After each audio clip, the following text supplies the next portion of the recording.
ó mà ṣe o, mọ́tò pa ọmọ ìyá kan náà méjì. Àwọn ọmọ ìyá méjì kan, ọkùnrin àtobìnrin, ti ṣe bẹ́ẹ̀ pàdé ikú òjijì lẹ́yìn tí mọ́tò tó ń sáré àsápajúdé kan kọlù wọ́n látẹ̀yìn lóríta ìrúnwọ́n lójúnà ìmọ̀wò sí Ìbàdàn, ìjọba ìbílẹ̀ Ìjẹ̀bú Òde nípínlẹ̀ Ògùn.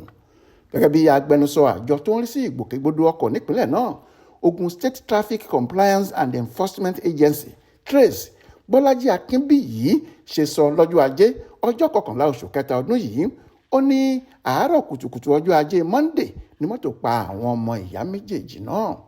Akínbíyì ní nǹkan bíi aago 8 àárọ̀ kù ìṣẹ́jú 10 ọjọ́ 11 oṣù yìí ni awakọ̀ mọ́tò Honda kan tí nọ́mbà rẹ̀ jẹ́ KJA 394EE tó ń sáré burúkú bọ̀ gbá àwọn ọmọ náà tí wọ́n sì gbẹ́mìí mì lójú ẹsẹ̀. Ó ní tí kì í bá ṣe tàwọn àjọ TRACE, àwọn sọ́jà, ọlọ́pàá àtàwọn òṣìṣẹ́ pàjáwìrì míì tí wọ́n wà nítòsí tí wọ́n tètè dá sí, àwọn ọ̀dọ́ tí wọ́n wà lágbègbè ìṣẹ̀lẹ̀ náà ti ya bo awakọ̀ yìí nígbà tí wọ́n rí òkú ọmọ ìyá méjì nílẹ̀. Wọ́n sì ti ń gbèrò láti dáná sun ọkọ̀ ọ̀hún káwọn tó gba awakọ̀ àti ọkọ̀ ẹ̀ sílẹ̀ lọ́wọ́ wọn.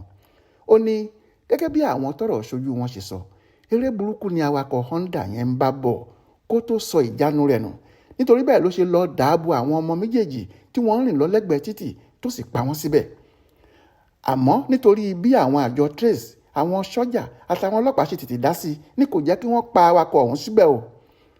Wọ́n ti wọ ọkọ̀ tó níjàmbá yìí lọ sí tẹ̀sán ọlọ́pàá Ọbalẹ́ndé níjẹ̀bú Òde fún ìwádìí tó jinlẹ̀. Bákan náà ni wọ́n ti gbé òkú àwọn ọmọ ìyá méjèèjì, ọkùnrin kan àtobìnrin kan, lọ sílé ìgbókùúsí ní ilé ìwòsàn ìjọba tó wà níjẹ̀bú Òde.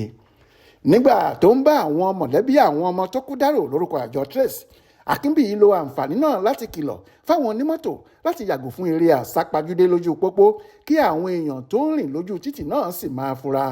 Ó ní táwọn èèyàn bá rìn lọ lójú títì, ó léwu láti máa kẹ̀yìn sí mọ́tò tó ń bọ̀ lápá ibi tí èèyàn bá wà. Dípò èyí, mọ́tò tó dojúkọ ọ̀nà ibi tí èèyàn kẹ̀yìn sí ló yẹ ká máa tọ ojú ọ̀nà rẹ̀ láti lè dènà ìjàmbá mọ́tò. Monísọ́lá Sàká ló ṣàkójọpọ̀ ìròyìn ọ̀hún fún Aláròyé Online Television.